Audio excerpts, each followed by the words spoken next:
Chapter 2, Part 4. Case Study 4, You Idiot, the Ripple Effect of Verbal Contempt.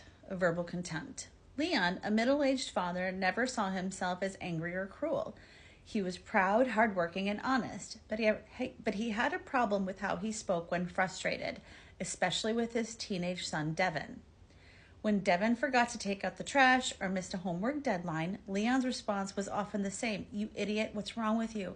He didn't scream, he didn't hit, but the words came out sharp, filled with judgment. That hurts my heart just listening to that. No kid should be called names like that. At first, Devin laughed it off, but over time his behavior changed. He became quieter, more defensive. Eventually, he began acting out, getting into fights at school and avoiding home. During a school counseling session, Devin finally admitted, I don't think my dad likes me. Oh, he thinks I'm dumb. He says it all the time. Leon was devastated. He thought his son knew he loved him. He didn't realize his words had cut deeper than any punishment ever could. After that, Leon made a vow, no more insults. No more idiot. He replaced it with intentional feedback. This isn't like you, or I know you can do better. Slowly, their relationship began to heal. Lesson. Sarcasm and insults, even when not serious, create wounds. Children absorb these wounds as truth, and the emotional damage can last a lifetime. The subtle violence of words. Each of these examples shows what we often forget. Words are not neutral. They either build or break, heal or harm. They don't disappear once spoken. They echo, imprint, and evolve into beliefs, behaviors, and emotional frameworks. And perhaps most dangerous are the words we don't think matter. The casual curses, the automatic insults, the phrases spoken not from evil but from habit. These are the most powerful spells because they go unnoticed, unchallenged, and unchecked. Your words leave a wake. Like a boat passing through water, your words leave a wake. Sometimes it's a gentle ripple, other times it's a wave that crashes into someone's soul.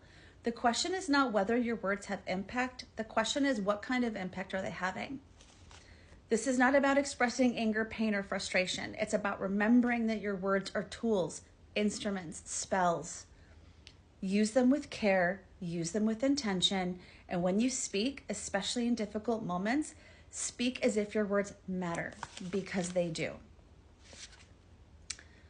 Speaking a new reality. Stories demonstrating tangible shifts after altering everyday speech. Changing the way we speak may seem like a small act, almost too simple to be transformative. But when that change is made with intention, it becomes a lever that lifts everything else. In the same way a single phrase can break a spirit, another can rebuild one. Our words are constantly interacting with our emotions, our beliefs, our energy, and our relationships. The following stories demonstrate how altering everyday language, just a few words at a time, can lead to real and lasting change in people's lives. From I'll Never Be Enough to I'm Growing, Rachel's story of Rachel's journey with self-worth.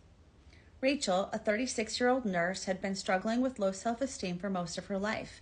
No matter how many degrees she earned or how many patients thanked her, her inner dialogue remained fixed. I'll never be good enough.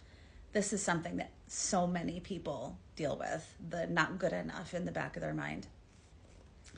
It wasn't just a thought, it was a phrase she repeated out loud during conversations with friends, coworkers, even her partner. Whenever someone praised her, she brushed it off with, thanks, but I'm just doing my job. I'm nothing special. Over time, those words became an identity. She began turning down opportunities, doubting her ideas, and withdrawing from leadership roles. One evening, after a particularly draining shift, she heard herself say, I'm not enough for this world. Something about that moment stopped her. It didn't feel like humility, it felt like despair. Rachel began experimenting with small shifts in her speech. She didn't try to leap into bold affirmations right away. Instead, she replaced, I'll never be enough with, I'm learning every day. Then later, I'm growing into who I want to be. And eventually, I'm worthy of rest, success, and kindness. Within 6 months, her confidence grew. She applied for a team lead position and got it. Her conversations changed. Her posture changed. Her life didn't shift because she got a promotion. The promotion came because she shifted her language. And that changed everything else. Lesson: speech becomes identity. Even small changes in self-talk can redirect your path and open doors you once assumed were locked. I can honestly say that I have dealt with this on in many aspects.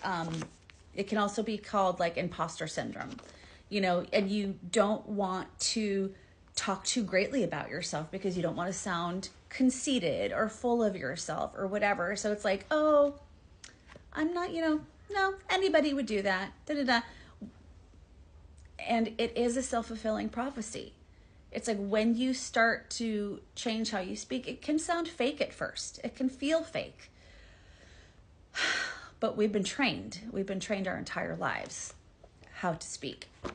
And at some point, we need to become conscious of that and make the changes within ourselves.